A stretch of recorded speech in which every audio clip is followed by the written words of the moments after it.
in Representative Danny Morgan's office. Danny, thanks for stopping in or allowing us to stop in mylegislator.tv. Well, no more than my office. It's probably a great statement that you may be here for more than I have been in the last at least week because of the hecticness of our session. Well, and of course, that's because you've been on the floor doing some business. Let's talk a little bit about now some of the new things that happened this week. Well, of course, we got the budget approved between both of well, it was originally approved, then we came back and did some more. But we're down to the final sessions where we're making sure that a lot of the incentive packages for the programs that we've had over the years are being completed. And so it is a very time-consuming, long process where we'll work 4 or 5 straight hours and then take a break and wait for the Senate to finish up something before we get it. So it really looks very disjointed if someone were to come and see us right now. But not disjointed, as you touch on, is the incentive package to try to keep businesses and build businesses stronger in Oklahoma with our natural resources.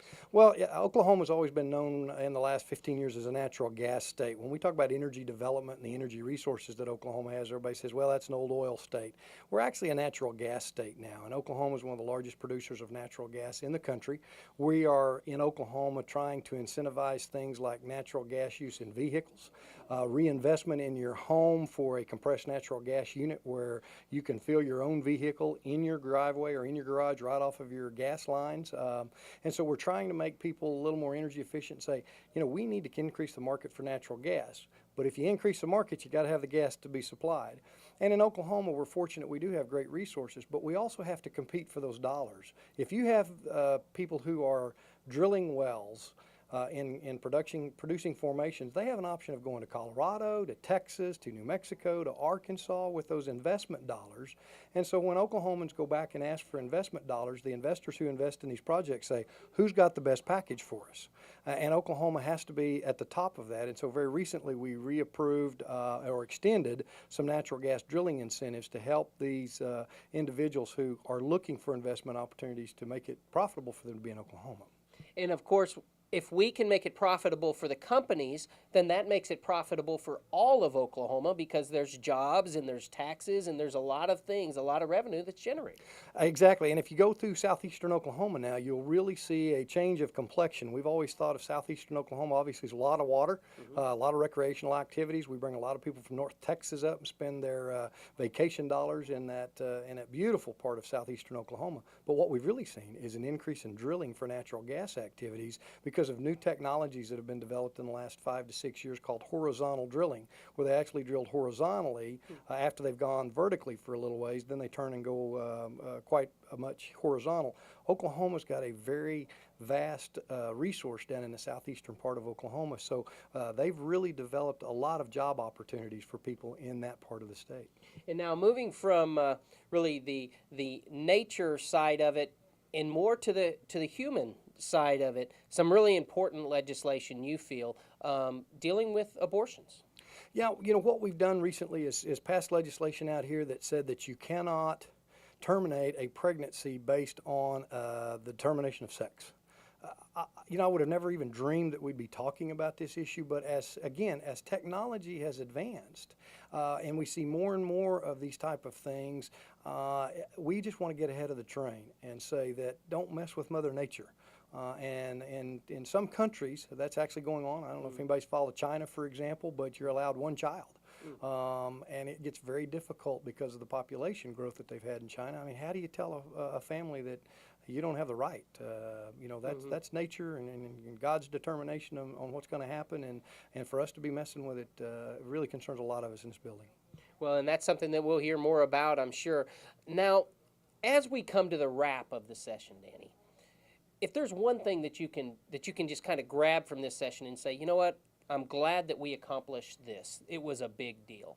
What is that going to be? It's probably balancing our budget and getting the monies out to the services that Oklahomans are so desperately in need of now, especially with an economic downturn. When I was elected in 2002, my first session was 2003. I came in the election cycle that Governor Henry was elected in. It was the largest deficit Oklahoma had seen in its history. We were able to balance our budget without raising taxes and shifting some monies around because of the federal stimulus package, which has been criticized across the country. But I'm really confident that Oklahoma's agency directors, our governor, and this legislative body has done a very good job of accounting for those stimulus dollars.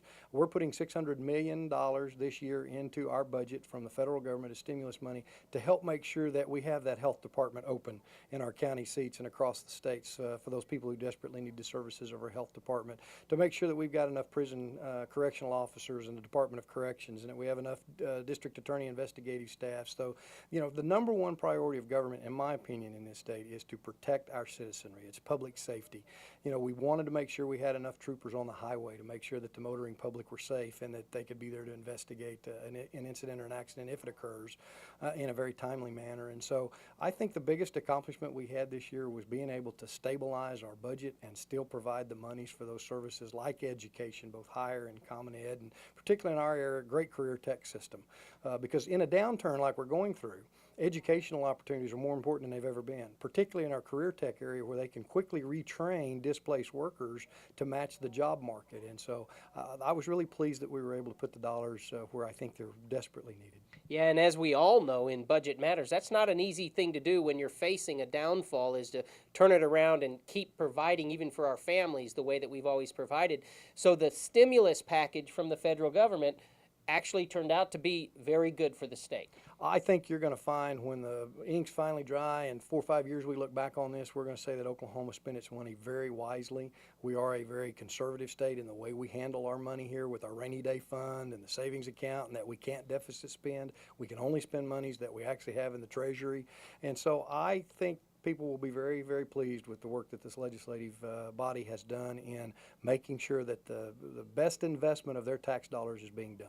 And how often is that the case, that only time will tell and we really have to wait for the impact years on down the future? Representative Morgan, thanks as always throughout the session, making yourself available to all of us. Always a pleasure to visit with you all.